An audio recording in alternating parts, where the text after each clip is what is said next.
Izakhamuzi zaseHambanathi eNyakatho yeTheku zephule imigomo yeLockdown zifuna ukuthi kwenziwe ubulungiswa ngokulahleka komfana uAndile Bobo Mbuthu. Lomfundi obefunda uGrade 12 wabonakala kwenye iVideo eyasabalala ezinkundleni zokuxhumana elele eshaywe kanzima. Umphakathi uzibeke engcupheni yokuthi uboshwe wabhikisha njengoba ufuna ukuthi amaphoyisa athathe inyathelo.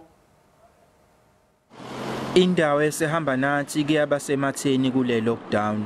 Ababhikishi bebebumbene ngaphansi #Justice for Bobo bephula nemthetho ngokuba nemlindelo nembhikisho. Baze basizwa amaphoyisa esifundazwe okwaholela ekutholweni kwesidumbu okukholakala ukuthi sikaBobo. Izakhamuzi lapha zangqubuzana namaphoyisa ngesikhathi kushiswa indawo ecimukoma yoyedwa abasolwa. Kwakusizana ukuthi thina sihlale emakhaya sinethezekile ifamily yabo bingazi kwenzekalani ngoBobo. Sakushaya indiva konke lokho sathi sifuna ukuthi kwenzeke ukuthi egcine ukusuka uBobo atholakala. So as umphakathi bekumele sisukume sibambe iqhaza ekuthenini ukutholakala ukuthi kwenzakaleni ngoBobo futhi ekugcineni nabenzi bobubi batholakale bajeze ngento abayenzile kuyena.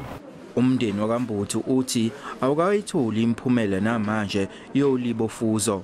Ngenxa yezimo ze-lockdown akunzima kuthina ukuthi singathi umphakathi sizowucontrola. Ngethemba lokuthi kwayesekuqaleni umphakathi wawuvela usupportive kakhulu kusukela nje edukeni komfana uBobo.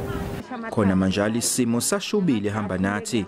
Noma bengangibulala angisabi lutho ingane yethu le efile. Babube hasla belaze hasla ukuthi ugangile ugange njengazo zonke izingane ezigangayo kodwa hayi ukuthi bengaze ubedeserve ukuthi ubulawelani.